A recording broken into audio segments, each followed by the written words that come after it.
Buen día, vamos a continuar con el teórico número 6, que correspondería a enfermedades parasitarias. Bien, lo que vamos a hacer primero es recordar un poquito la clasificación de los parásitos. Acá yo les hice una breve clasificación en relación a las enfermedades más relevantes en salud pública. Vamos a ver cómo se dividen, donde vamos a tener las protozoosis, las metazoosis y aquellas producidas por artrópodos. Dentro de las protozoosis nosotros tenemos una división de esos parásitos en amebas, los que son flagelados, los que son ciliados y después las clases de los coccidios. Acá los representantes más importantes tenemos las amebas, o sea, como enfermedad las amebiasis, yardiasis, babesiosis, la enfermedad de Chagas, la leishmaniasis, la malaria también denominada paludismo, la toxoplasmosis y microporidiasis. Por otro lado tenemos las metazoosis, donde tenemos a los helmintos. Los helmintos son parásitos, sabemos, de simetría bilateral, no tienen apéndice articular, poseen una envoltura que es músculo cutánea que rodea toda la cavidad general y que debajo de esa cutícula tienen una capa muscular que es la responsable del movimiento. Esas son características muy en general de los helmintos.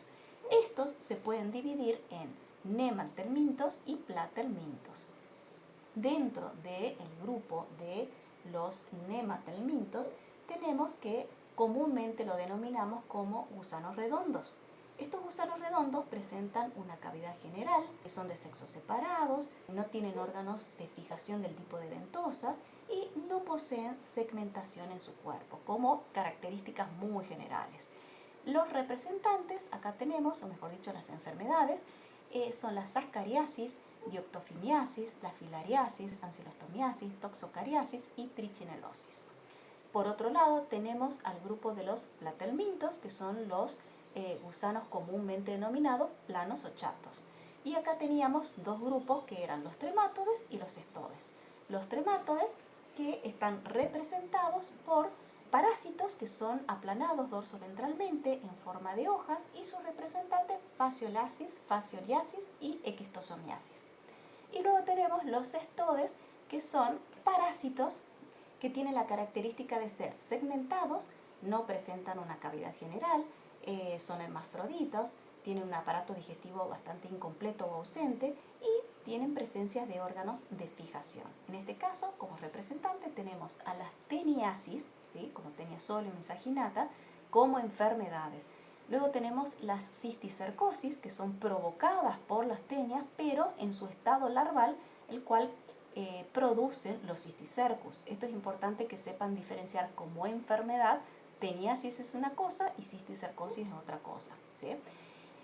Luego también tenemos las dipilidiasis y las himenolepiasis. Y por otro lado tenemos los artrópodos, que no vamos a ver cada una, pero dentro de esto teníamos los insectos y los arácnidos, que están viendo de a poquito ustedes en las clases prácticas.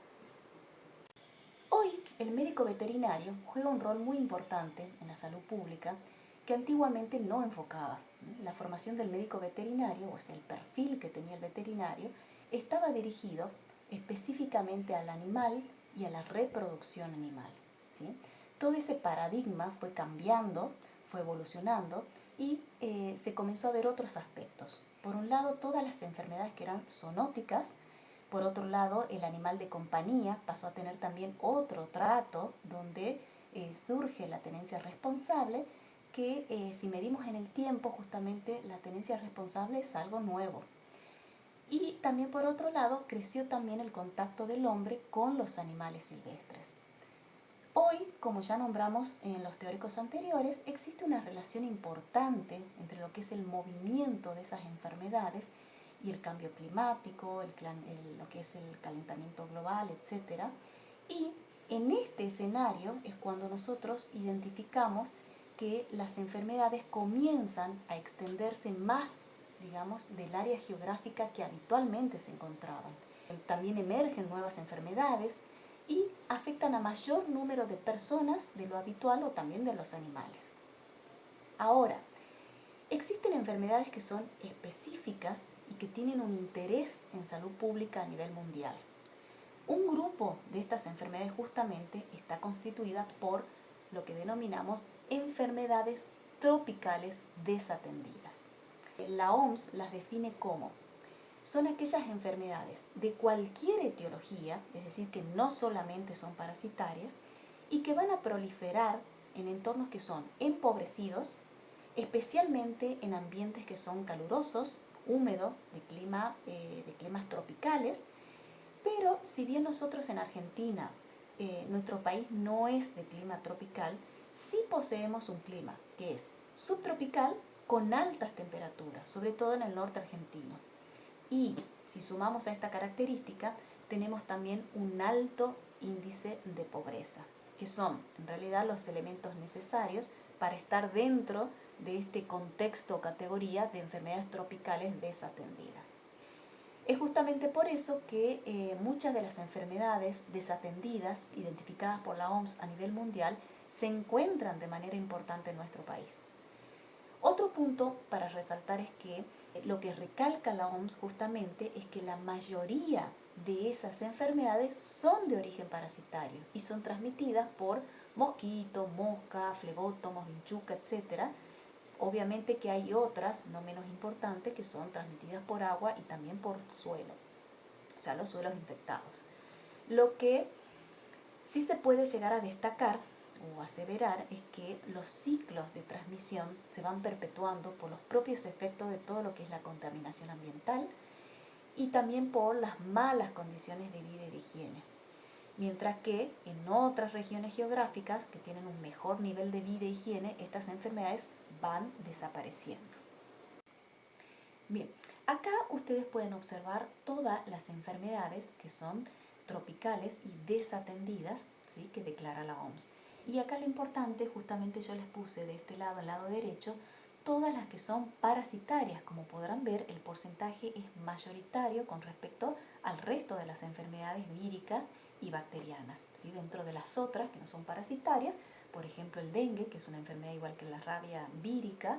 Después tenemos lo que sería el tracoma, que en realidad es una enfermedad bacteriana producida por una clamidia, ¿sí?, pero que no es la Chlamydia psittacis, pero es importante porque se transmite sobre todo en grupos de personas de malas condiciones de vida y de mala higiene. Después tenemos también la úlcera de Buruli, que es una infección también bacteriana que debilita la piel, causa una grave destrucción de los huesos, de la propia piel, de los tejidos blandos. Se encuentra muchísimo, es un gran problema en África Occidental, en Australia, pero ojo también que se describe en América del Sur. Después tenemos el PIAM, que es también una enfermedad bacteriana crónica que afecta también la piel, también afecta los huesos y es una espiroqueta. No sé si ustedes recuerdan, en el teórico pasado nosotros vimos una enfermedad que era producida por una espiroqueta, que era la enfermedad de Lyme producida por una borreliosis. Y se acuerdan que recordamos que estaban las leptospiras y también la Treponema pallidum, que es la espiroqueta que produce la sífilis. Bueno, en este caso, el PIAN es producida por una subespecie de esa Treponema pallidum, que es la que produce la sífilis. Pero es, como verán ustedes, es bacteriana y es muy importante justamente en estos grupos de personas que viven en esas condiciones, ya sea geográficas, ambientales y también de pobreza.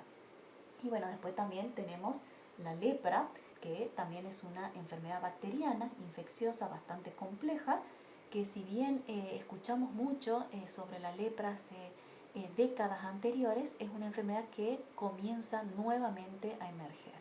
Pero bueno, estas las nombramos porque están dentro del grupo de las enfermedades tropicales desatendidas. Pero vamos a hacer un poquito de hincapié en estas que justamente nos tocaría ahora como teórico de enfermedades parasitarias. Tenemos la enfermedad de Chagas, que sabemos que es una enfermedad producida por un protozoario, es transmitida por un insecto que es la vinchuca, y sabemos también que en Sudamérica existen muchas zonas endémicas de esta enfermedad.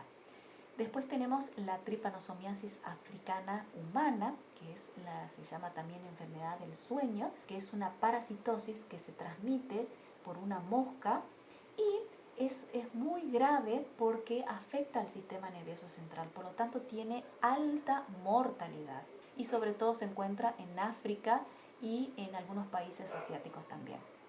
Después tenemos las teniasis y las neurocisticercosis.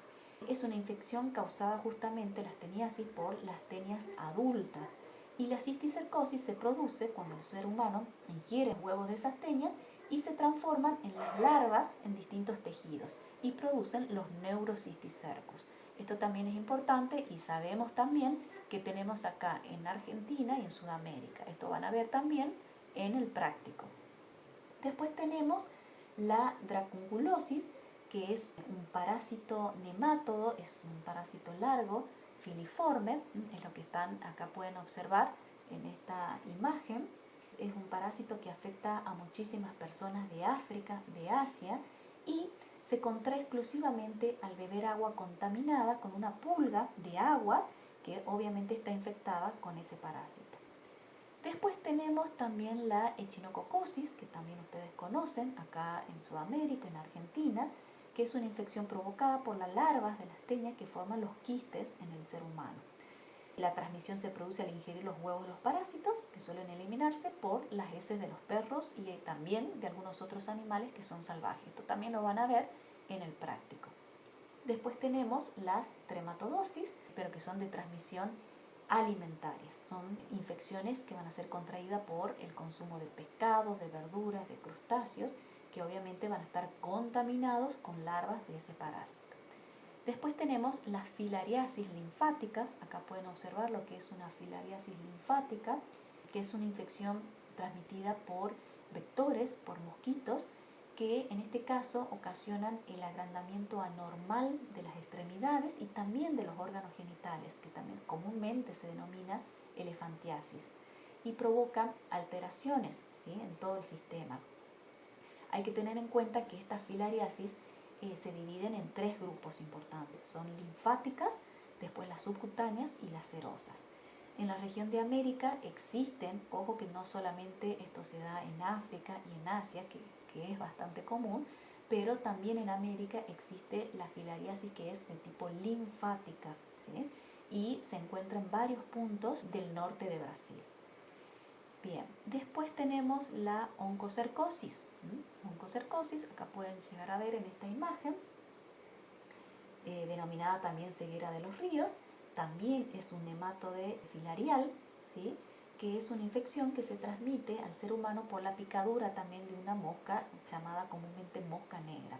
Cursa con prurito, son lesiones oculares que se van a producir justamente por la larva de estos gusanos adultos y que obviamente van a provocar una discapacidad visual y en muchos casos una ceguera permanente. Después tenemos las esquistosomiasis, que es una infección por tremátodes que se transmite al ser humano cuando la forma larval del parásito es liberada por los caracoles de agua dulce y estos penetran en la piel durante el contacto con esas aguas infectadas. Hay en América, ¿sí?, y en América del Sur. ¿Sí? Después tenemos las helmintiasis transmitidas por el suelo. Lo habrán escuchado como geohelmintos, que son infecciones transmitidas por un suelo contaminado justamente por heces humanas, ¿sí?, que por supuesto esas heces humanas están contaminadas y son causa de muchos síntomas como las anemias, las carencias de vitamina, el retraso de crecimiento en los niños, la malnutrición, produce muchas obstrucciones intestinales y también el problema de lo que es el desarrollo. Son parásitos intestinales que en realidad presentan como importancia que parte de sus ciclos vitales justamente un pasaje es por la tierra. Por eso hablamos nosotros de geohelmintos, que son muy importantes. Y por último tenemos la leishmaniasis, que está distribuida en todo el mundo y obviamente tenemos acá en América y también en Argentina. Ustedes ya deben conocer muy bien muchos aspectos de la leishmania, pero también vamos ahora justamente a ver un poquito más de la leishmaniasis. Entonces, lo que tiene que quedar bien claro acá sería el concepto de lo que es enfermedades tropicales desatendidas, ¿sí? Bueno, ahora sí vamos a pasar a la leishmaniasis. Como pueden observar, leishmaniasis tiene muchas denominaciones comunes. Todos estos nombres hay que considerar que se fueron instaurando a medida que se identificaban las características clínicas que estaban relacionadas con diferentes áreas geográficas. Por ejemplo, acá tenemos lo que se denomina Kala-Azar. Kala-Azar significa lo mismo que fiebre negra. Kala-Azar hace referencia a una leishmaniasis que es visceral, o sea que también hace referencia a la sintomatología, y en realidad se denomina así porque es el idioma hindi, que es uno de los idiomas oficiales de la India. Por eso es Kala-Azar.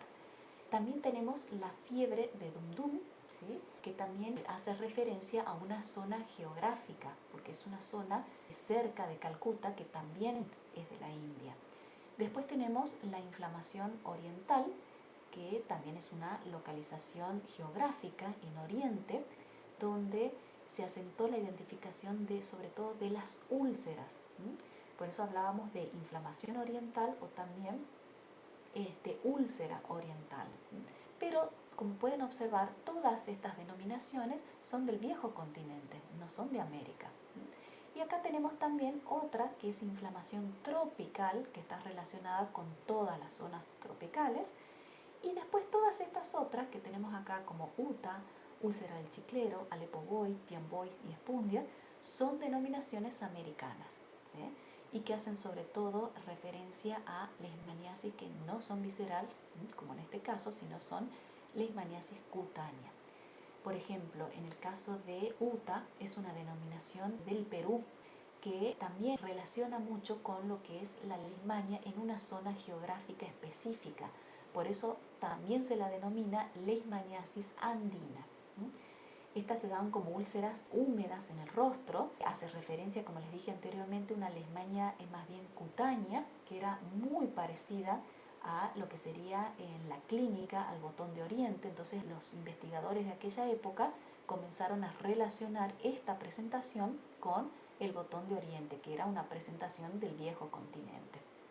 La UTA en realidad es exclusiva de zonas de altas cordilleras, al igual que la Bartonella. ¿Se acuerdan que estuvimos viendo la clase pasada, que era producida por la Bartonella basiliforme? Recuerdan que era transmitida por un flebótomo y se denominaba verruga peruana. Bien, esa misma zona geográfica es que se presenta una manera especial de leishmania cutánea. Si ustedes recuerdan la imagen que yo les había puesto de un paisaje con turistas, no sé si a alguien le habrá llamado la atención, porque no se relacionaba esa imagen con lo que normalmente nosotros relacionamos con la leishmania. Nosotros decimos leishmania y relacionamos con bosque, con mucha vegetación, pero esa imagen que yo les puse era un lugar que se daba a gran altura, en las quebradas, que eran precordilleranas, y justamente esa es la diferencia, porque es una zona específica para esta Bartonella basiliforme y también para este tipo de leishmania, ¿sí? Por eso también se la denomina leishmaniosis andina. Después tenemos otra, que es la úlcera del chiclero, que también se denominaba enfermedad de los pobres, porque justamente se presentaban en personas que entraban en las zonas ya más boscosas y trabajaban sacando savia de los árboles, que eran con lo que luego se hacían las gomas saborizadas, que hoy no, obviamente no se ocupa la savia de los árboles, son sintéticas, y todo este grupo de personas contraían de alguna manera una enfermedad en esas zonas selváticas que se presentaban con síntomas de pequeñas úlceras en las orejas. Entonces se relacionaba justamente con este grupo de trabajo, por eso se denominaba úlcera del chiclero. Después tenemos, por otro lado, Aleppo boy o Pian boys también, que se relacionan ambas con una leishmaniasis especial, que es la leishmania guayanensis, que es caracterizada por una presentación de numerosas úlceras, que es justamente esas úlceras forman una protuberancia muy importante, queratinizada, que sobresale hasta 1 centímetro de lo que es la piel. Eso llama mucho la atención y se denominaba de esa manera. Y después tenemos lo que llamamos espundia. Ustedes ya habrán quizás estudiado lo que se denomina espundia, pero nunca lo habrán relacionado con leishmania. ¿Por qué? Porque también es una denominación muy general, donde nosotros sabemos que se le puede adjudicar a una presentación de una enfermedad, de una sintomatología, pero con distintos tipos de agentes etiológicos. Bien, por otro lado, El concepto entonces que vamos a tener de qué es la leishmaniasis, decimos que son un grupo de enfermedades parasitarias zoonóticas producidas por diferentes especies de protozoarios hemoflagelados del género Leishmania. La enfermedad es transmitida por insectos dípteros, que son hematófagos, que ya sabemos que son las hembras, que corresponden a diferentes especies de flebótomos del género Lutzomia en América y flebótomos en el viejo continente. Y por otro lado, son enfermedades que van a tener como reservorio a animales que son vertebrados, distintas especies de animales, que ya vamos a ir viendo. Bien. Pasamos ahora entonces a lo que sería la clasificación de Leishmania. Sabemos que estos parásitos son hemoflagelados e intracelulares. Nos encontramos dentro del filum Protozoo, del subfilum Sarcomastigófara, de la clase flagelados, de la familia Trypanosomatidae y el género Leishmania. Acá en esta imagen lo que ustedes pueden observar justamente es la evolución del parásito en sus distintos estadios, que es muy importante saberlo identificar luego para comprender el ciclo. Acá tenemos la etapa de amastigote, paramastigote, promastigote, epimastigote y tripomastigote, donde ya son flagelados. Bien, en cuanto al ciclo, bueno, vamos a entrar a lo que es el ciclo. Vamos a partir del flebótomo, que es un flebótomo hembra, que se va a alimentar de sangre. En este ejemplo, se va a alimentar de un perro que va a ser positivo a Leishmania y va a inocular mediante su picadura los parásitos en un estado de flagelado de promastigote, ¿sí? Estos son fagocitados por los macrófagos y aquí se van a transformar en amastigotes. Estos se van a multiplicar en las células, en los macrófagos, y cuando se encuentren luego en circulación, nuevamente otro vector va a alimentarse y va a adquirir este macrófago, que va a estar infectado obviamente con los amastigotes. Por otro lado tenemos dentro el ciclo que se va a producir dentro del flebótomo. En este caso se van a liberar dentro del intestino, que van a pasar a promastigote. Acá se liberan dentro del intestino, cuando se alimentan pasan de amastigote a promastigote, luego se produce una división binaria, todo esto en el intestino, y nuevamente van a llegar hasta la probóscide y luego cuando este flebótomo se alimente va a inocular el parásito. Acá hay que tener en cuenta que desde que ingiere esos macrófagos tiene que pasar aproximadamente entre 4 a 7 días para que realmente sean infectantes y poder volver a inocular esos parásitos. Bien, vamos a tener en cuenta las formas evolutivas. Si nosotros estamos haciendo una identificación o una investigación sobre los flebótomos, lo que vamos a encontrar en estos justamente es lo que ustedes ven en esta imagen, son los promastigotes, que son los parásitos de forma alargada, fusiformes, flagelados.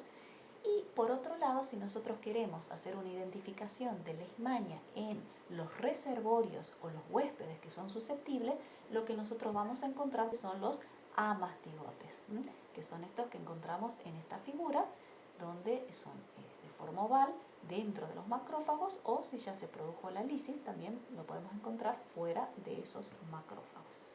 Bien, acá lo que vamos a ver en una forma bastante resumida a la patogenia de la enfermedad, que consistía en los parásitos entran al mamífero por la picadura del vector y es captado, ¿cierto?, ese parásito por los neutrófilos que se depositan en el lugar de inoculación.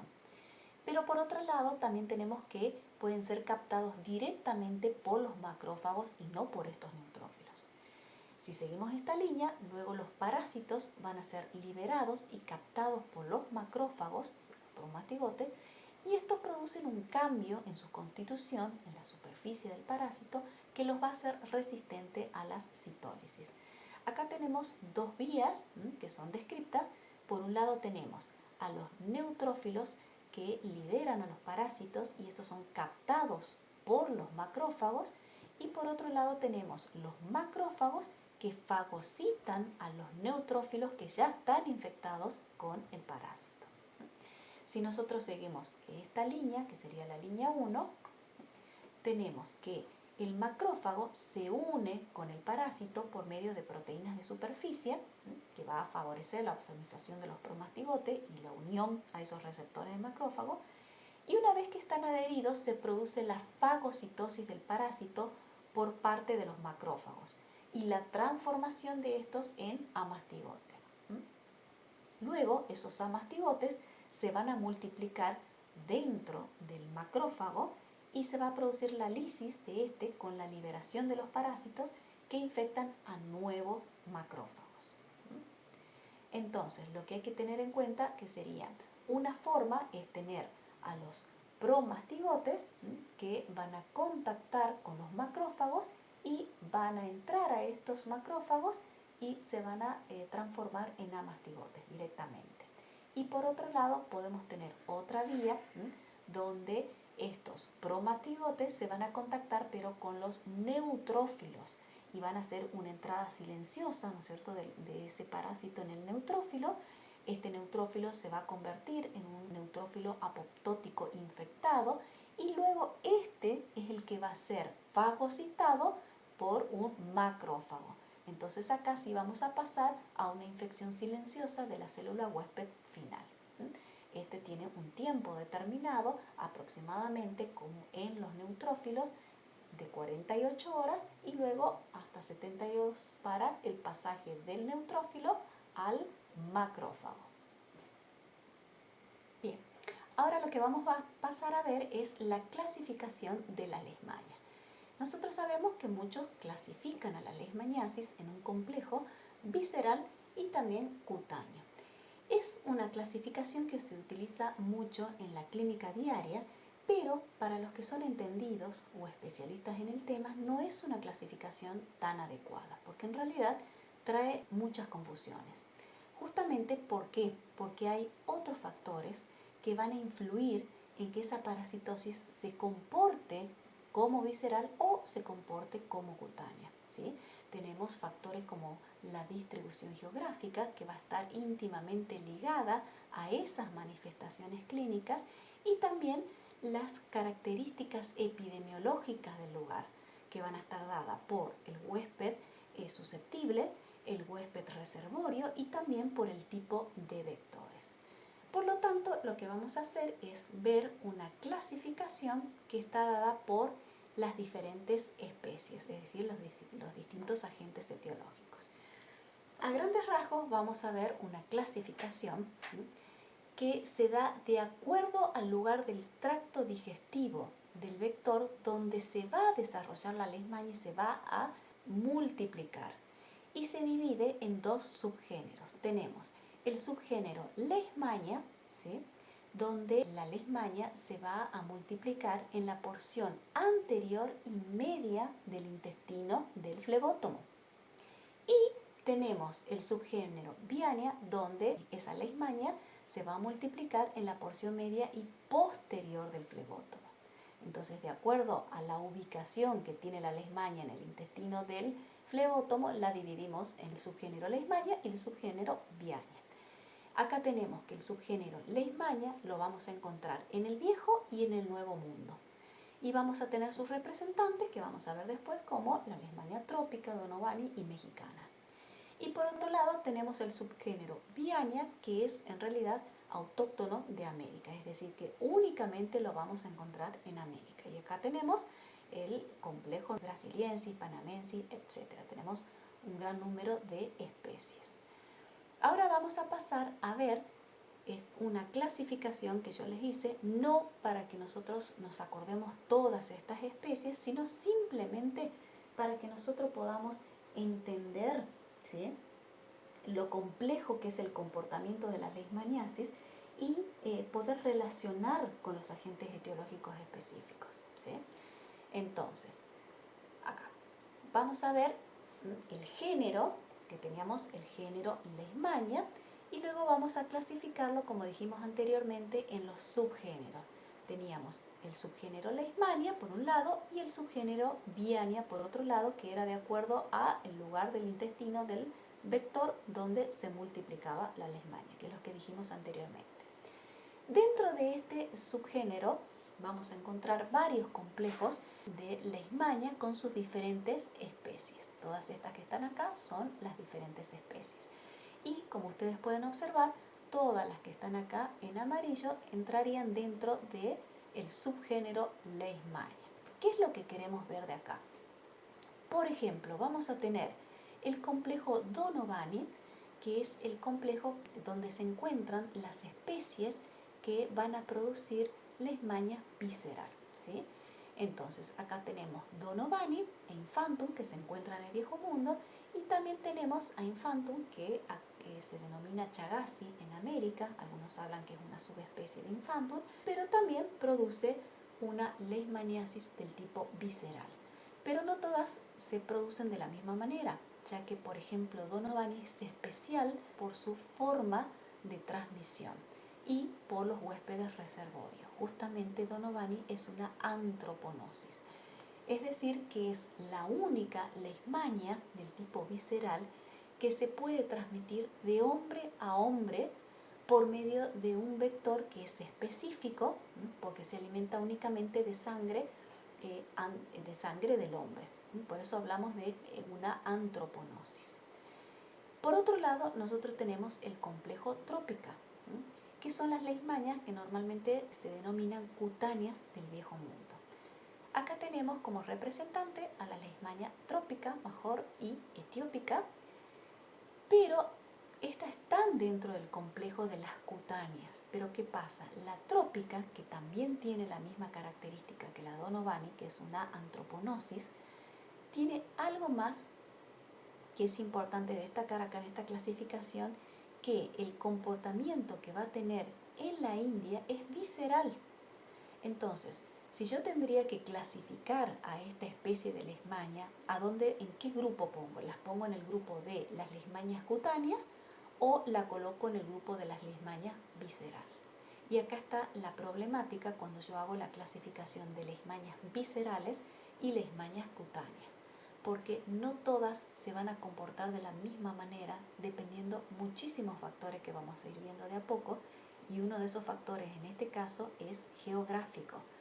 Pero justamente si bien es geográfico, habrá otros factores que inciden en ese lugar geográfico que hace que esta leishmania trópica se comporte en la India como visceral y en el resto del viejo continente se comporte como una leishmania del tipo cutánea. Entonces, esta es la importancia. Acá tenemos otros ejemplos, como es el complejo mexicano, que también está obviamente dentro de este grupo de subgénero leishmania, que ya lo encontramos en América, ¿sí? Acá tenemos la leishmania que es mexicana, también la leishmania amazonensis y la leishmania venezolensis.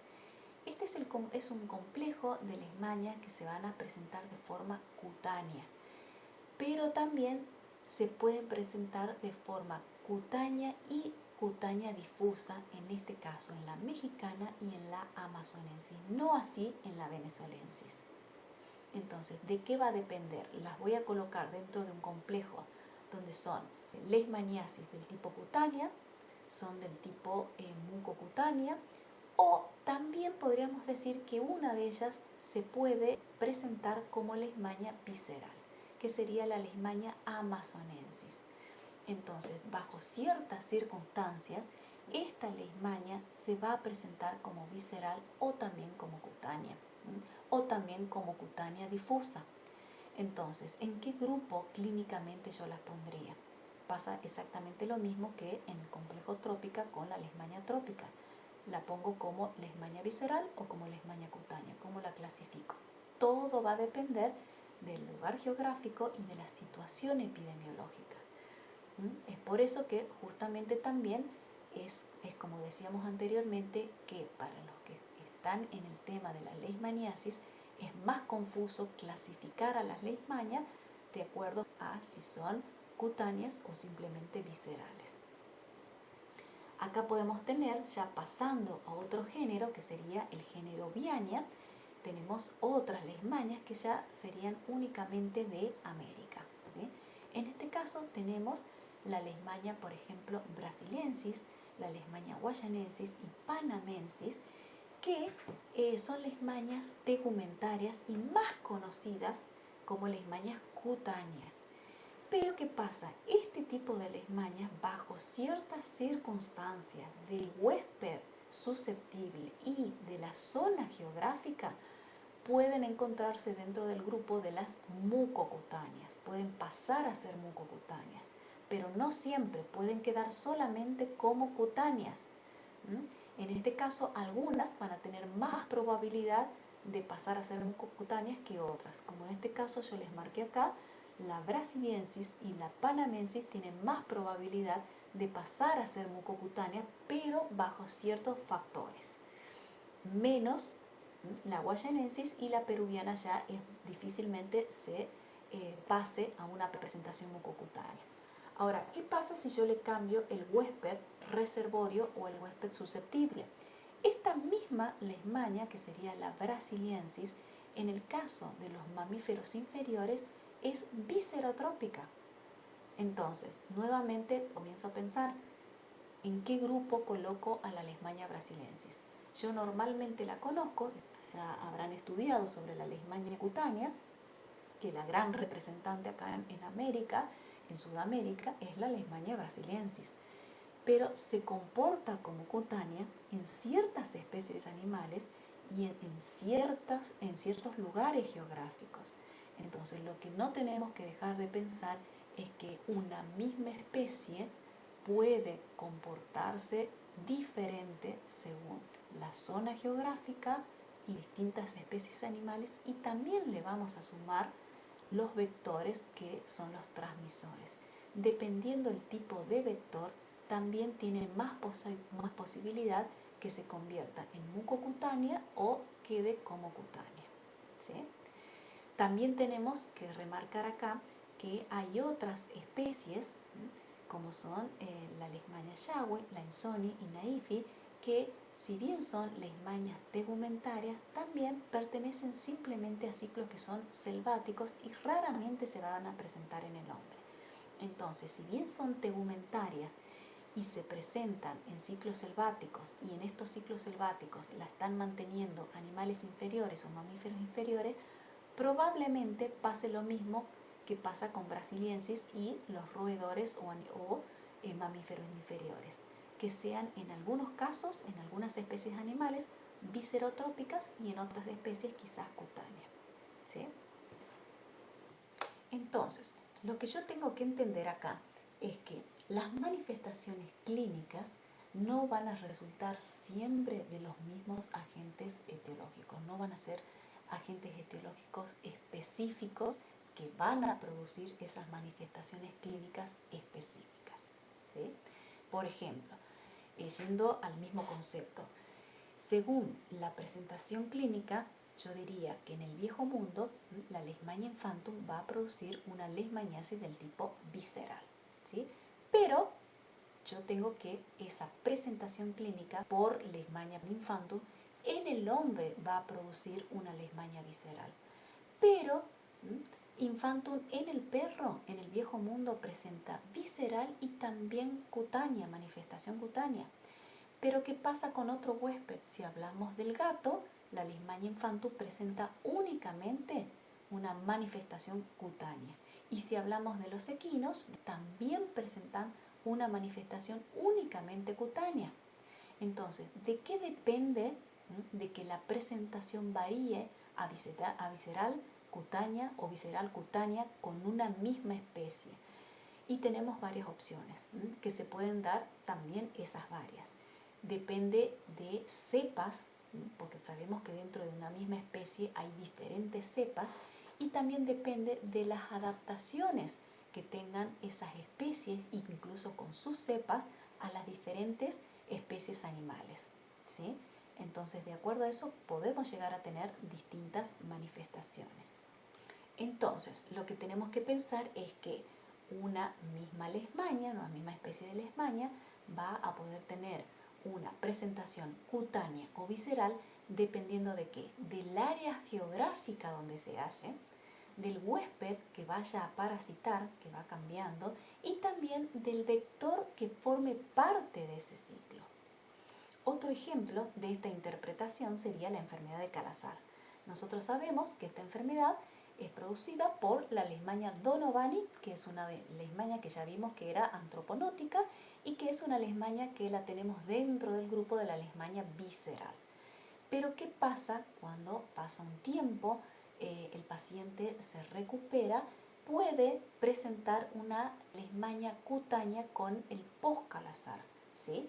Después vamos a ver bien las características que hacen que esta enfermedad se produzca como, o se presente, mejor dicho, como leishmaniasis cutánea. Entonces, acá nuevamente vamos a ver la leishmania donovani, que está dentro del grupo de las viscerales. ¿La colocamos o la dejamos como visceral o la colocamos y la dejamos como cutánea? O sea, esta presentación cutánea también va a depender de muchas características, porque puede quedar directamente en visceral o bajo ciertos factores pasar a ser cutánea. Por otro lado, también vamos a ver que las diferentes especies de leishmania van a tener distintos reservorios animales que también se van a distribuir en distintas áreas geográficas. Entonces, por ejemplo, tenemos dentro de lo que serían las leishmanias con presentación cutánea, la leishmania guayanensis y panamensis, que vamos a ver distribuidas dentro de parte de Centroamérica y parte de Sudamérica, y el reservorio va a ser el oso perezoso pero de 3 dedos. Por otro lado, tenemos la leishmania naifi, que sería la distribución geográfica, la que tenemos acá en esta parte del mapa, en Sudamérica, Centroamérica y parte de Norteamérica, donde el reservorio es el armadillo. También tenemos la leishmania mexicana, la amazonensis y también la leishmania lanzoni, es decir, que hay varias especies de leishmania cuyos reservorios van a ser los roedores, es decir, mamíferos menores, y se van a presentar en distintas especies, como Oryzomys, el acodón, Perchimus y Ratus ratus también. Por otro lado, también tenemos que la leishmania Shawi se va a presentar en mamíferos que son arbóreos, pero únicamente, como pueden observar acá, en un lugar específico geográfico de la parte norte de Brasil. Y los reservorios justamente van a ser el coatí, el oso perezoso también, y un mono especial, ¿sí?, que es el mono de barba negra, que sería este monito que está acá. Por otro lado, tenemos la leishmania peruviana, que se puede dar perfectamente en dos tipos de ciclo, donde vamos a tener un ciclo que va a intervenir el hombre con el canino, a su vez el hombre y el canino, pero vectores que se van a movilizar o que van a vivir dentro de un área selvática, y se va a dar el ciclo, pero también hay otros ciclos que se mantienen directamente con mamíferos menores, como son los ratones, en este caso el ratón orejón andino específicamente, y también con marsupiales, como Didelphis marsupiales, distintos tipos de comadrejas. Y por último vamos a tener la especie de leishmania venezolensis, que va a afectar al hombre y al gato, pero aún no está bien identificado quiénes son las especies o cuáles son las especies animales reservorios. Por otro lado, tenemos la leishmania visceral, que es producida por la leishmania chagassi, cuyo reservorio urbano todos conocemos que es el canino. Bien, ahora vamos a pasar a ver las presentaciones clínicas. Por lo menos ya sabemos que estas presentaciones clínicas no quiere decir que van a ser específicas de ciertas especies de leishmania. Eso ya lo entendimos anteriormente. Pero la podemos clasificar en localizadas, o sea, cutáneas localizadas, cutáneas difusas, mucocutáneas o espúndias, y también la leishmania visceral o calazar. Las formas de presentación tegumentaria o tegumentaria americana, o enfermedad también denominada de la piel, vamos a tener que la lesión en este caso es una lesión redondeada con bordes bien definidos, elevados en forma de cráter, ¿sí? En este caso, el periodo de incubación es aproximadamente de 2 semanas a 2 meses, y esta presentación normalmente la encontramos con las especies mexicanas, pues se puede encontrar con la especie brasiliensis y también con la especie panamensis. Exactamente lo mismo, es para que ustedes vean que generalmente se presenta una úlcera, bien elevados esos bordes, como se presenta acá y en este caso. También podemos tener una leishmania cutánea que ya sea diseminada o también denominada difusa, ¿sí? Son causadas por especies que son dermatrópicas. Acá en este caso los pacientes están inmunocomprometidos y hay mayor posibilidad entonces de la diseminación. Es frecuente una respuesta pobre ante el tratamiento y las recaídas.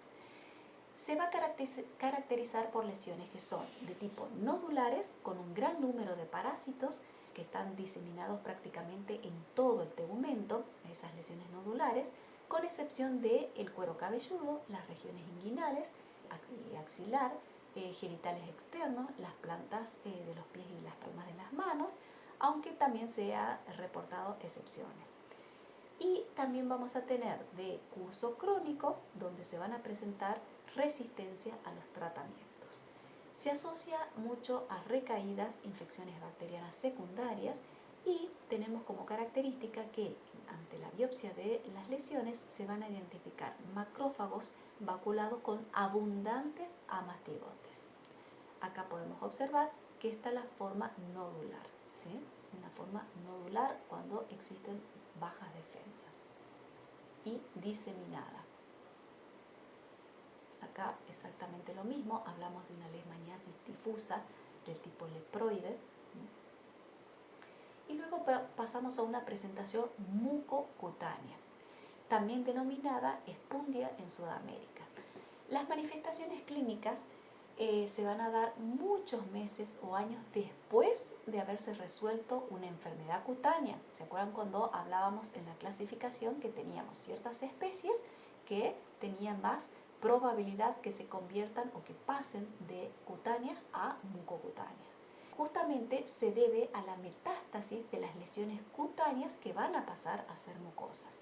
Esas lesiones se inician principalmente en la mucosa nasal, van a producir un inicio con unas rinitis, inflamación de la mucosa, hipertrofia vascular y ulceración posterior, que va a comprometer, esto es muy importante, el tabique nasal. El progreso es crónico y puede involucrar al labio superior, al paladar, a los pilares del paladar, a la úvula, epiglotis, cuerdas vocales, hipofaringe, laringe y tráquea. Los cuadros son severos y se asocian a la dificultad para respirar, para deglutir y también se presenta disfonía, afonía, incluso puede llegar hasta la asfixia. La infección secundaria es frecuente y complica todo el cuadro de la leishmaniasis y van a presentar resistencia a la quimioterapia específica. No es usual que se presente en niños, pero cuando se presenta ocurre la mortalidad y es muy alta. Las lesiones que se presentan tienen escasos parásitos. Acá vamos a ver una imagen donde las especies que frecuentemente producen esta presentación serían la Leishmania brasiliensis, guayanensis, panamensis y peruviana. Es decir, que tenemos varias especies de leishmania que pueden ocasionar esta leishmaniasis mucocutánea. Es decir, que a partir de una lesión original cutánea se originaba la mucocutánea. En este caso tenemos otras imágenes donde se puede observar una gran destrucción de cartílagos. Siempre es muy frecuente que afecte el labio superior con toda la parte cartilaginosa. En algunas ocasiones llega a destruir de tal manera el cartílago que queda toda la estructura de la nariz libre, lo que se denomina acá, que sería esto, nariz de tapir, comúnmente justamente porque queda sin ese cartílago interior. Y también tenemos una presentación que se denomina signo de cruz de Escomel, que es directamente la destrucción de todo el paladar blando. Se produce una malformación de la nariz, las lesiones aparecen en la punta de la nariz, luego continúa con toda la destrucción del tabique, con el paladar blando, la úvula, la laringe, los labios, y finalmente llega hasta la destrucción de los bronquios. Es decir, que hay una gran destrucción interna de todas las conexiones y cartílagos. Por eso se denomina signo de cruz de Escomel. Esta presentación se da mucho con las especies brasiliensis, guayanensis y panamensis. Luego tenemos la leishmaniosis visceral, donde tenemos que el 90% de los casos a nivel mundial se presentan en 6 países específicos. En la India, Bangladesh, Sudán, Sudán del Sur, Etiopía y Brasil. Los agentes etiológicos pertenecen al complejo, como ya habíamos visto, Donovani, y se estima que 400.000 casos nuevos por año se van presentando, y se considera que 1 de cada 10 pacientes que van a padecer de esta enfermedad visceral fallece justamente a la enfermedad. La infección puede ser asintomática, se puede presentar en forma aguda o directamente crónica. En los países en desarrollo, los niños con algún grado de desnutrición y los sujetos que tienen HIV positivo sería la población que tiene mayor riesgo de adquirir la enfermedad que sea progresiva. El tiempo de incubación, por otro lado, es de meses o a veces varios años. Esto es lo importante. Podemos estar incubando un tipo de enfermedad y no sabemos porque es hasta varios años. Cuando se manifiesta esta enfermedad ya es grave y la mortalidad sin el tratamiento es del 100%. Por eso es tan importante la leishmaniasis visceral. En este caso vamos a poder observar la famosa leishmania visceral o Kala-Azar, también denominada enfermedad negra, que va a producir su acción sobre todo en órganos internos como el vaso, el hígado y también la médula ósea, con sintomatologías clínicas como la hepatoesplenomegalia. El paciente va a tener fiebre, pérdida de peso, anemia, tiene un gran edema de los miembros inferiores. También pueden llegar a presentar una hiperpigmentación de la piel, y el periodo de incubación también, el valor medio es de 4 a 10 meses, hasta que por supuesto comiencen a presentar los síntomas. Esta es la típica presentación de la leishmania visceral en el viejo continente. Acá tenemos exactamente lo mismo cuando comienza la inflamación abdominal, justamente por el ataque de la leishmania tanto en vaso como en el hígado. Luego tenemos la presentación que es post-Kala-Azar. Después, esa ya vimos que después de una leishmaniasis visceral puede llegar a aparecer otro tipo de presentación que se denomina post-Kala-Azar. Entre los 6 meses y los 3 años posteriores al tratamiento puede presentarse. Las lesiones consisten en una erupción que puede ser macular, maculopapular e incluso nodular. Habitualmente se inicia en la cara y se va diseminando en el tronco y luego en las extremidades. Todo eso depende de la severidad que tenga. En este caso podemos ver que son máculas. Tiene que ver mucho también con la etnia, el lugar geográfico de origen, a cómo se presente este post-Kala-Azar. En este caso es en forma nodular, se presentan en otras zonas geográficas. Acá también en forma nodular diseminada. En este caso se puede ver la despigmentación que se produce. También es en forma macular, pero como pueden observar no es nodular. Exactamente lo mismo en toda la carita. Se produce una despigmentación. Habíamos dicho que en la cara, también en el cuerpo, con pequeñas pápulas.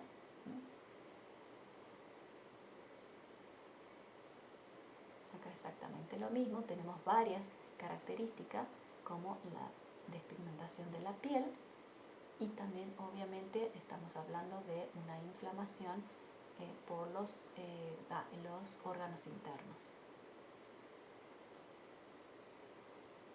Y acá esta es una presentación de post-Kala-Azar diferente, donde justamente lo que se ve es una conjuntivitis y una uveitis, que fue lo que afectó a este individuo luego de su presentación visceral.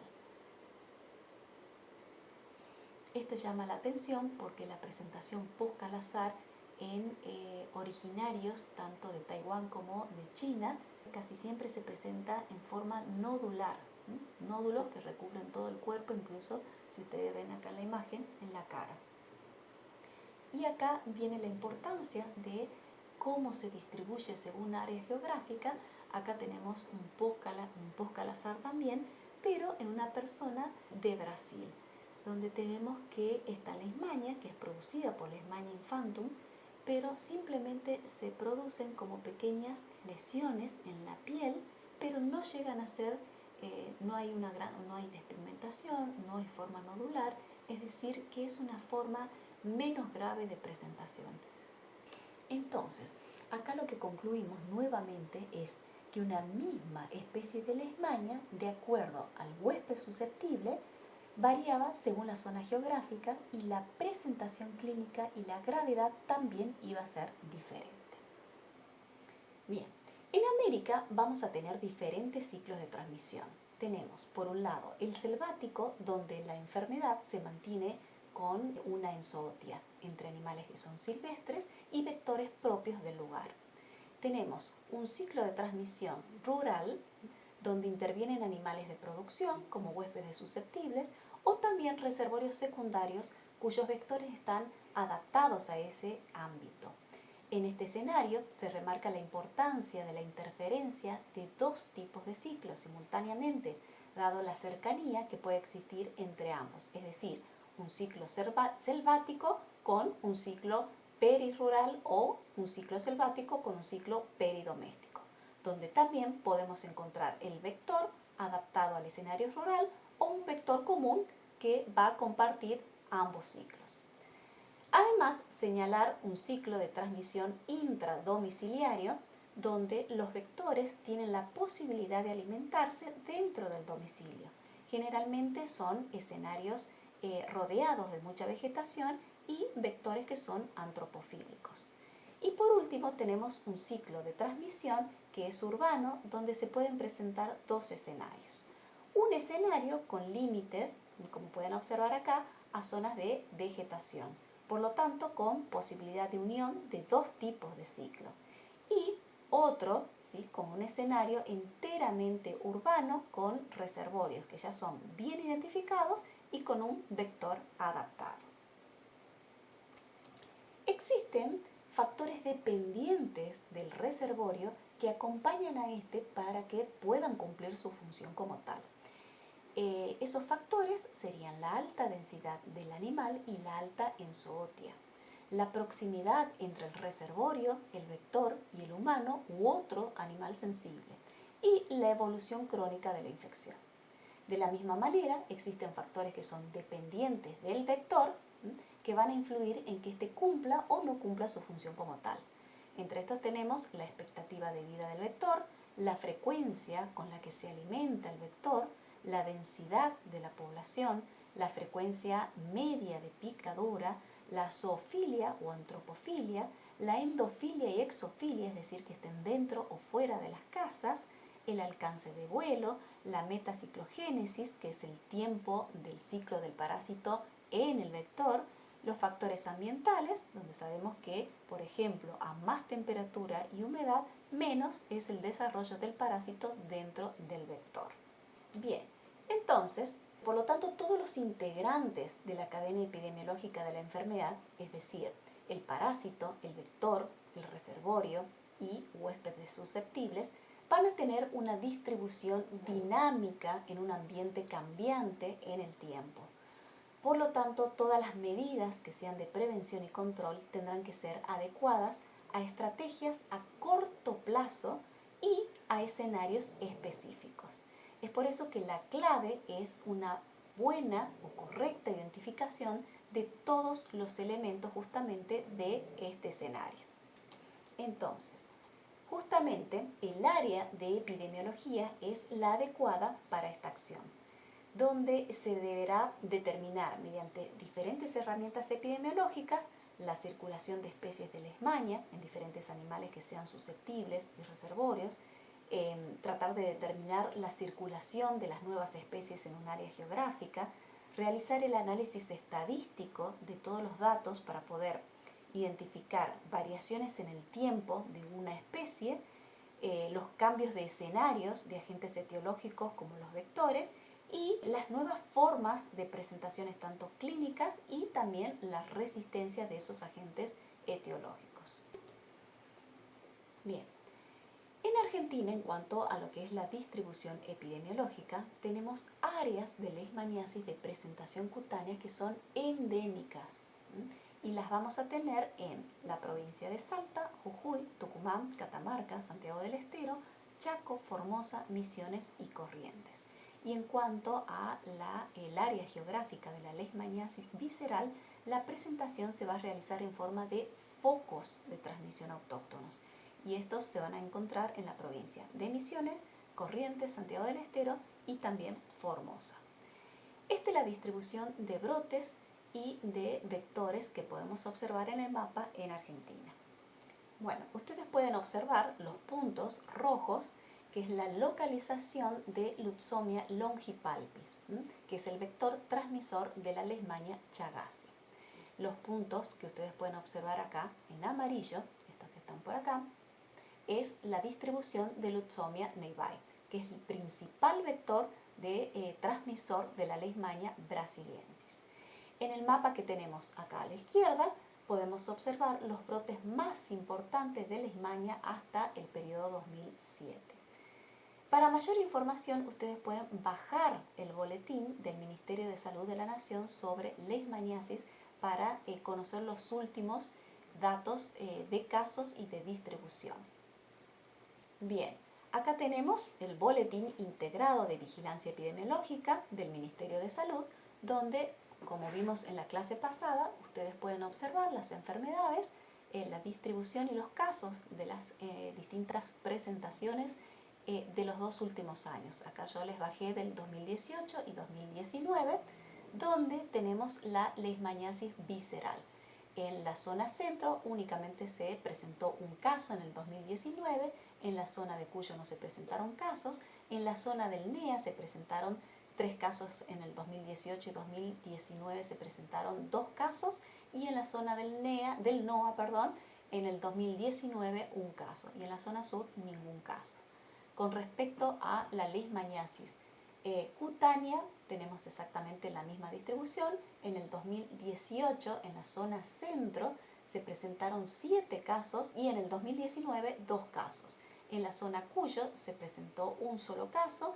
En la zona NEA se presentaron 35 casos en el 2018 y 18 casos en el 2019. Y en la zona NOA se presentaron 102 casos y 21 casos en el 2019. Y en la zona sur se presentaron 2 casos en el año 2018. Por otro lado, tenemos la leishmaniasis del tipo mucosa. En el 2018 se presentaron en la zona centro 2 casos. Luego en Cuyo no se presentaron casos, en la zona NEA tampoco se presentaron casos, y en la zona NOA se presentaron 12 casos en el 2018 y 3 casos en el 2019. Como ustedes podrán deducir, la leishmaniasis cutánea es bastante importante tanto en el NEA como en el NOA, y la presentación mucosa en el NOA también es importante y no tanto acá en el NEA, por lo menos estos últimos datos del 2018 y 2019. Bien, como medida de prevención y control vamos a tener que apuntar al control de los reservorios, al control de los vectores y a las medidas de protección personal. Dentro del control de reservorio vamos a dirigirnos hacia los reservorios que son urbanos, es decir, las mascotas, y también aquellos reservorios que son silvestres. Ustedes pueden bajar también una guía que es bastante completa, que es la guía para el equipo de salud de leishmaniasis visceral. Hay una guía también de leishmaniasis cutánea del Ministerio de la Presidencia de la Nación, donde encontramos muchos datos actualizados y las medidas básicas y formalizadas como normativas justamente para el control de estas enfermedades. Bien, finalizando, entonces podríamos destacar las ideas principales a tener en cuenta en el teórico de hoy. Primero, destacamos el concepto de enfermedades tropicales desatendidas, la importancia también de conocer el ciclo de la enfermedad y las formas evolutivas del parásito leishmania para trabajar en la detección del agente etiológico, ya sea en el vector o en los mamíferos. Por otro lado, la importancia de conocer el comportamiento clínico y epidemiológico de la leishmaniasis según las diferentes zonas geográficas y diferentes escenarios de transmisión, también la variedad de reservorios según área geográfica, las diferentes presentaciones clínicas de la leishmaniasis según el agente etiológico, la región geográfica, las etnias y el estado inmunológico en el hombre, y por supuesto también identificar las zonas endémicas y de presentación de brotes en Argentina. Por ahora hasta acá terminamos y muchas gracias por su atención.